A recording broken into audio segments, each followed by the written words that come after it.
Hello, everyone. Hello. Hello. Okay, I'm going to give everyone a few minutes to get logged on here, and we're going to get started in just 1 minute.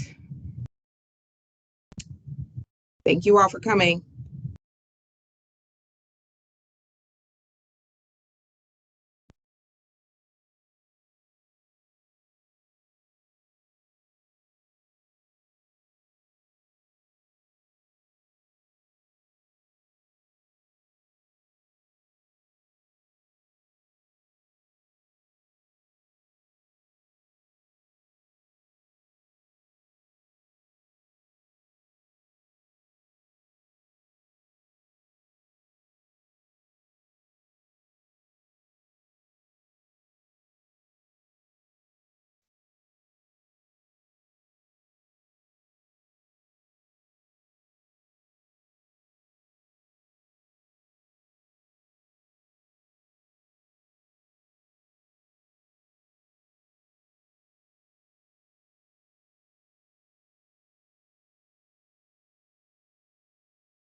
Okay, so in the interest of time, I'm going to go ahead and get started here. Um,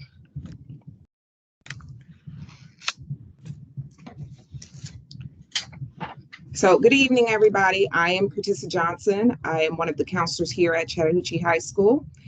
We are going to go through some information tonight that I'm hoping will take maybe about 30 minutes. At the end of the information, I will open the floor up for questions. Until that time, I'm going to mute everyone so that we can make sure that we don't have any interruptions.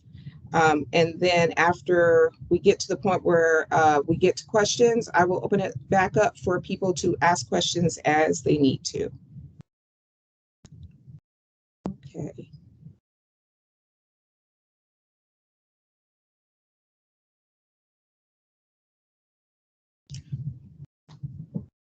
Okay, so tonight's meeting is about the GPA.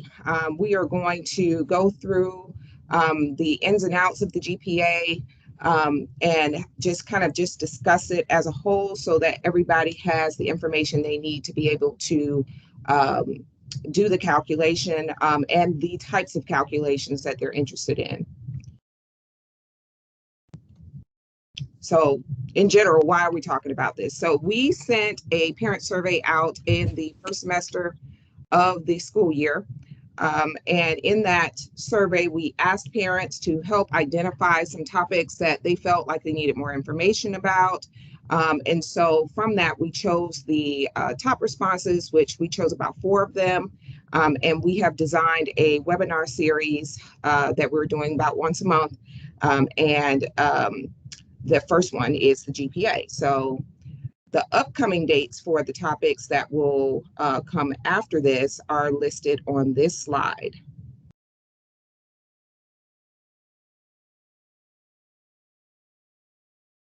All right, so just to get started with talking about the GPA, let's go over the basics. So what is a GPA? So this is Ms. Johnson's version of the GPA. It is the conversion of numeric grades to a point value using a given scale. And I'll give you an example of a scale, but there are different types of scales, 4.0 scales, 5.0 scales, but it is when you take the numeric average and you convert it over to a given scale. And then once you've done that conversion, you're going to add up all of those point values and you're going to divide by the total number of converted grades you have. So that's the GPA in a nutshell, and the GPA is otherwise known as the grade point average. So why do we need GPA? So colleges will use GPAs. That's one of the major things that people use GPAs for. They use it for college entrances. And then, of course, while you're in school, they will also be calculating a GPA when you get to college. Hope Scholarship, that's a big deal. They will operate off of a GPA. There are other scholarships. You will see GPA as a criteria. So that's why it's important for us to explain how GPAs work so that if you have the need to know that information for the purpose of figuring out which colleges you're eligible for, or whether or not you're eligible for the Hope Scholarship or other scholarship opportunities, you know how to do that conversion for those possible applications. Moving a little fast here. Okay, so one thing I want to clarify before we delve into how to do the GPA is that Fulton County doesn't actually offer a GPA. We do not report with a GPA. We report a numeric average. And I have included this little graphic here so that you can see when you're looking at the transcript, which is a document that's available to you on Infinite Campus. You will see the numeric average is actually listed. It is not a GPA. So I have highlighted on this actual graphic here where you will see the numeric average located. And when we do any reports from our office, we actually will use that total numeric average number. All right, so if we're going to do a conversion to the GPA, how do we get started? All right, so first, you got to decide what scale you're going to use. So basically, in most cases, the most widely used scale is the 4.0 scale. So we're going to use that as our example for tonight and how to do the conversion. If you were doing a 5.0 scale, you would do the same thing, but use that scale instead. So on a basic 4.0 scale, the point value is 4. And you can see in the middle on this particular graphic that our numeric average range is a 10-point scale.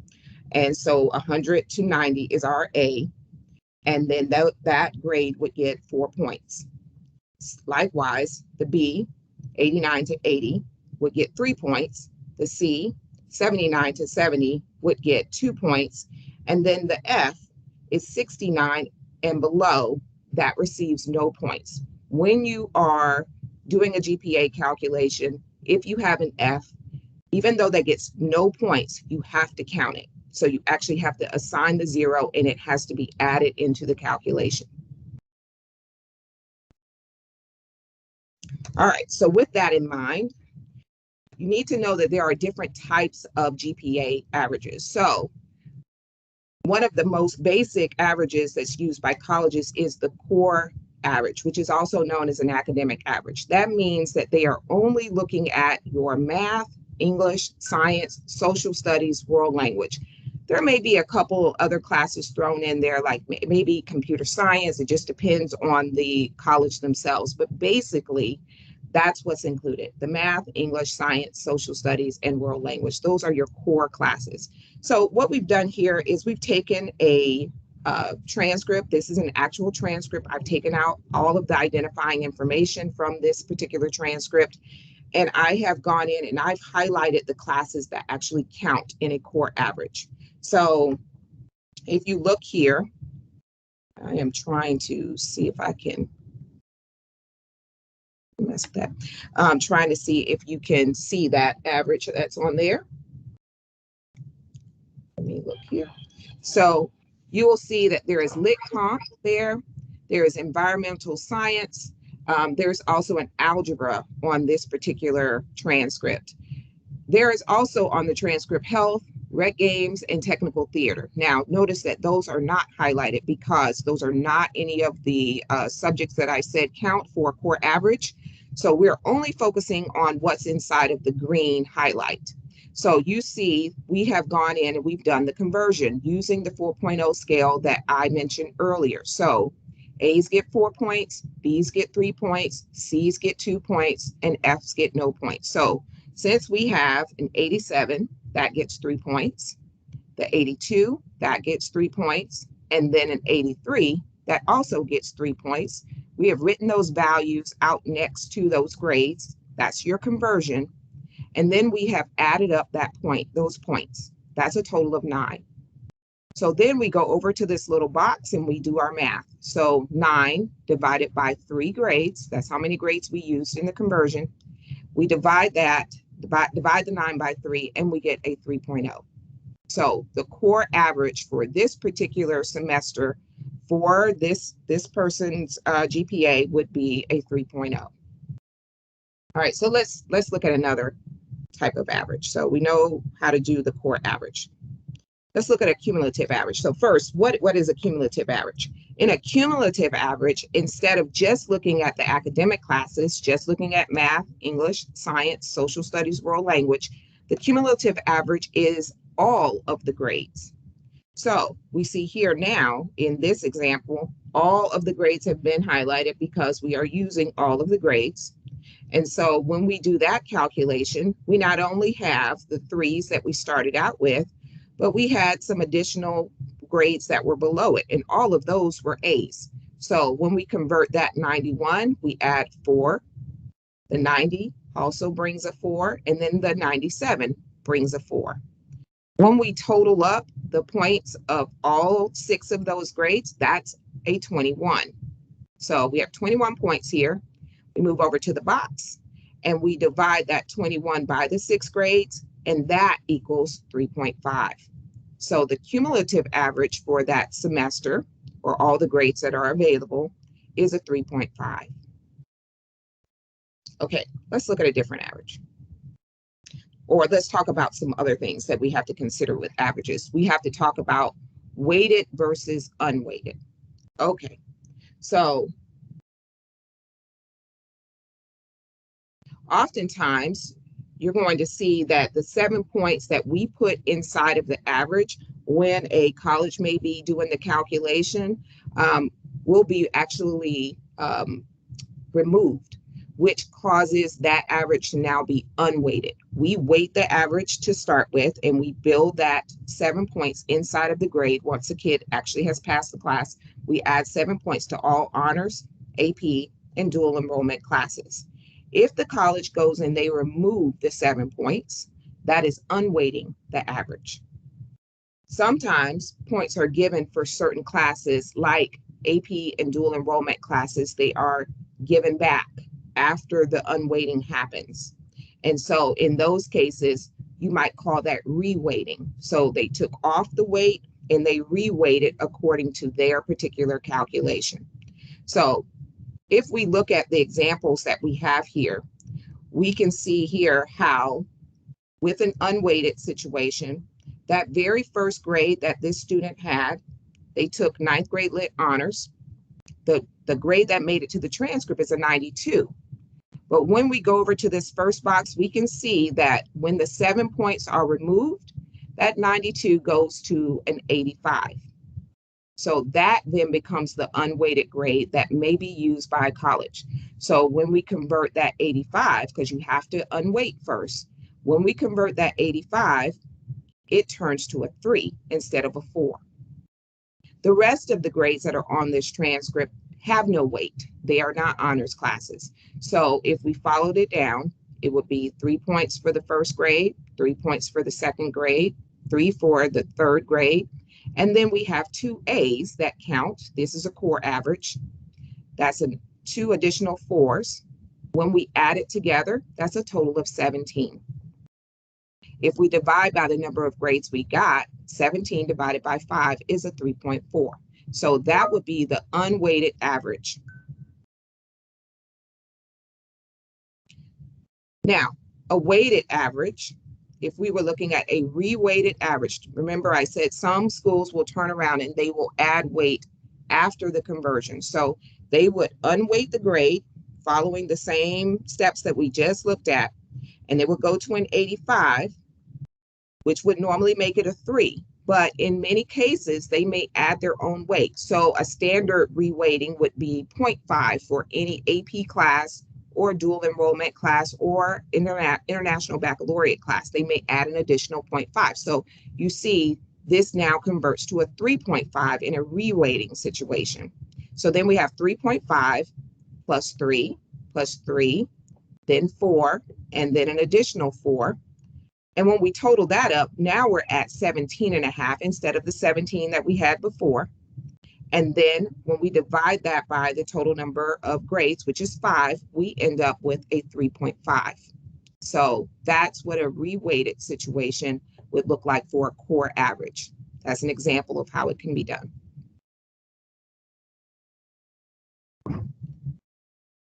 All right, so since we know that there are different ways to do the GPA calculation, the next logical question would be, who does what?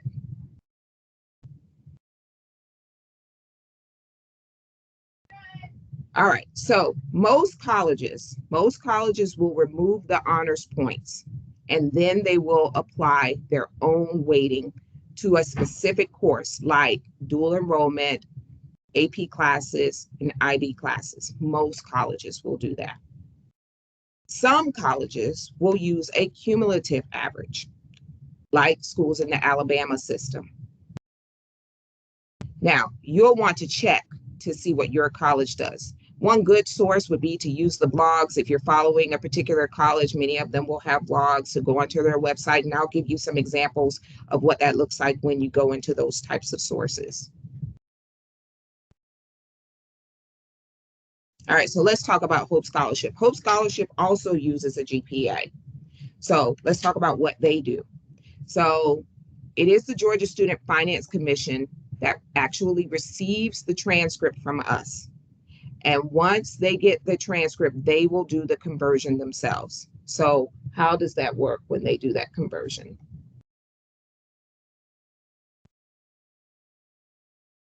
So all the courses, 9th grade and up, are what count. Anything taken before the 9th grade, that does not count for the Hope average. All honors points are removed for the Hope calculation. So they will unweight, as I showed you before. And then the 4.0 scale is applied. So it's the same scale that I showed you before. And then after the 4.0 scale is applied, a reweighting happens. So every AP, dual enrollment, or IB class receives an additional 0.5 to their point value. So other scholarships. So most scholarships, just general scholarships, you're applying for some foundation. Most times, oh, I'm so sorry. I think I have knocked off somebody. Okay, let me see if I can get us back on here.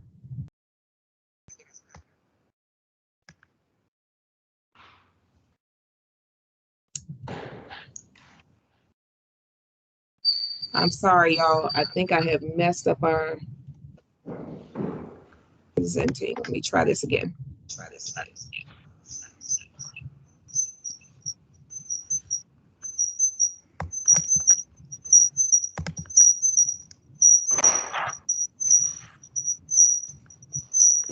Okay, so there was a new person that just came on. Can you mute, please?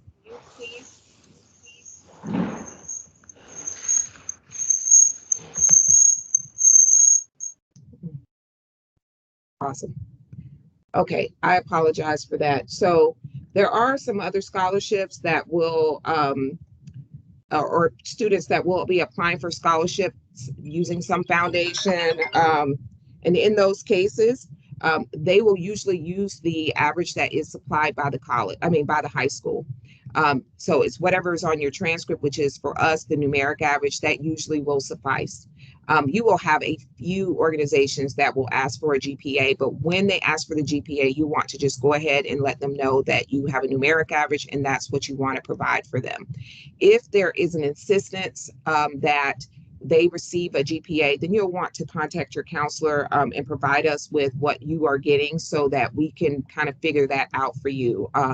There have been times where we've had to try to communicate with an organization and let them know how we do our averages here at the school. All right, so resources.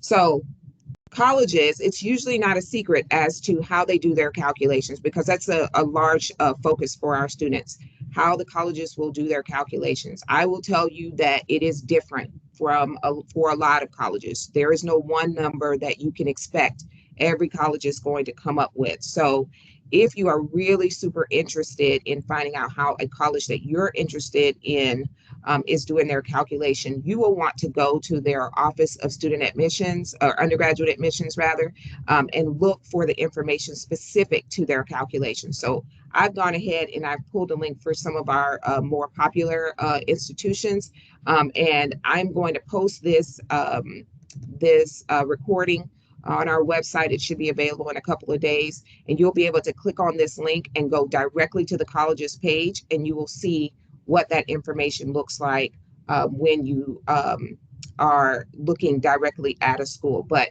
here's just 3 examples. I pulled UGA, I pulled Georgia Tech, and I pulled the University of Alabama.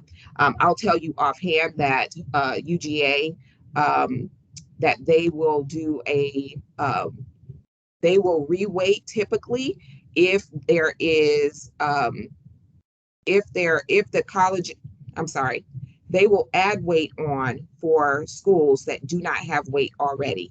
But for schools that do have weight, like Fulton County schools that do have weight, they will follow the weighting that we have available, and they do core averages. Georgia Tech will be looking at a couple of different ways of looking at your GPA. So you'll really want, if you're interested in Georgia Tech, you'll want to click on this link and look at how they do their averages. They will be looking at things in a couple of different ways. And then University of Alabama, that is one of those comprehensive averages. So they will take everything that is on the transcript.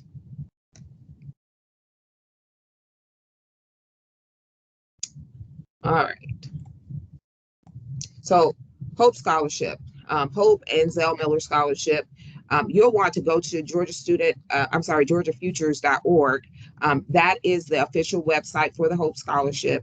And on here, I have on this little graphic that you see at the bottom of that slide, I have the highlighted place that you will see when you log into the website. You'll want to make an account. So that you can kind of track your average, and they will do that calculation for you. We will do an upload at the end of every semester. It's about 2 weeks after GPA's post, or I'm sorry, 2 weeks after grades post, that you should be able to go onto the Georgia Student Finance Commission's website, which is gafutures.org, and then go to this shortcut here that I have highlighted and look for your Hope GPA.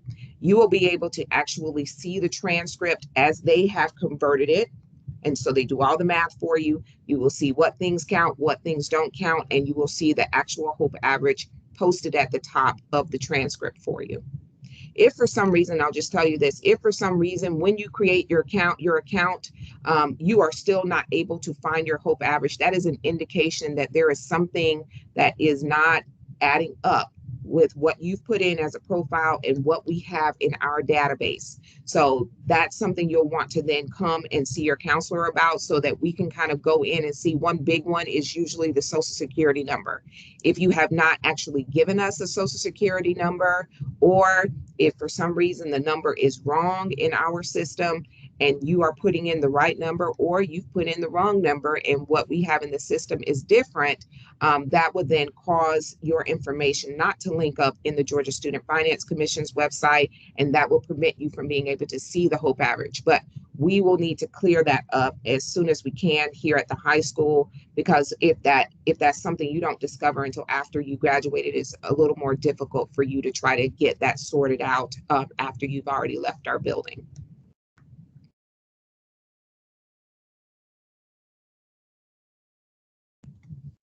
All right, so another resource for you to go to is our counseling page. We have already gone in and created a cheat sheet for you.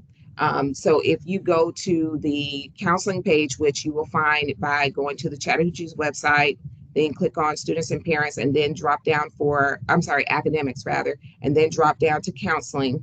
You can go to our counselor page, and it is listed under student resources. You will find the GPA cheat sheet which looks like this. This is what it looks like at the very beginning on the left-hand side.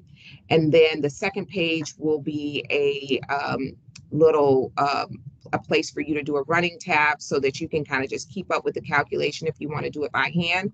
That very first sheet will go in and break down a lot of the stuff that I've already covered, and it explains things like the numeric average.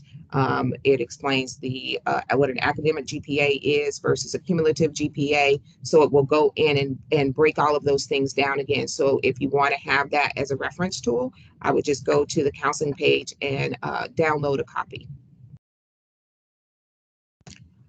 All right, so that is all of the information in a nutshell. So I'm gonna go ahead and open the floor up for questions. I know I kind of quickly hit on a number of things. So if there are questions that have now been opened up from what I said, I am happy to take them now.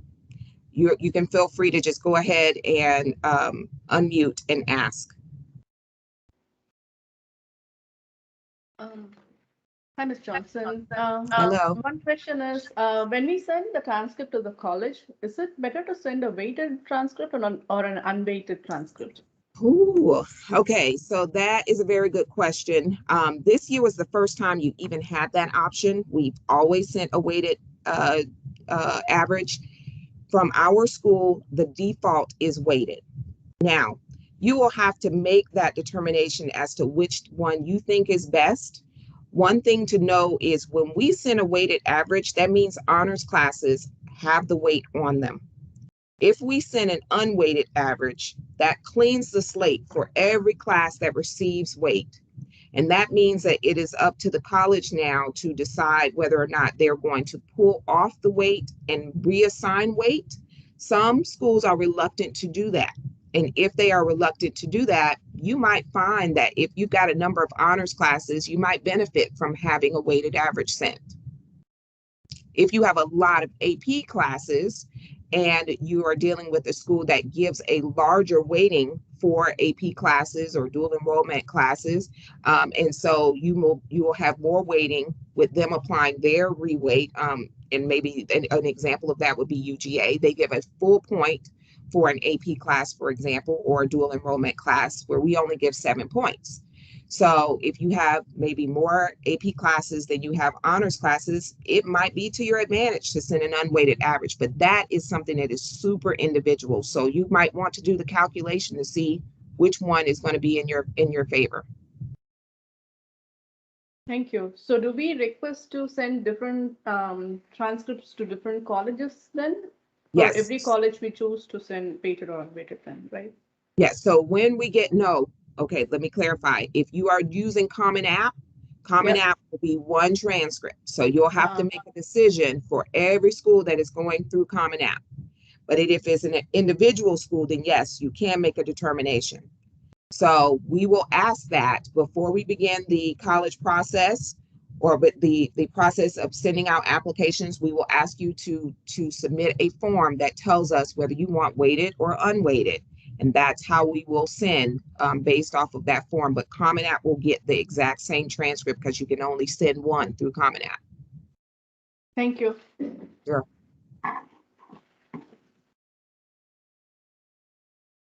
Anyone else?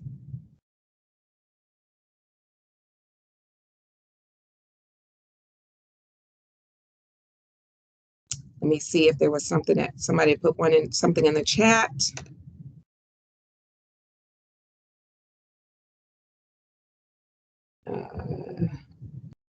No, I don't see anything in the chat.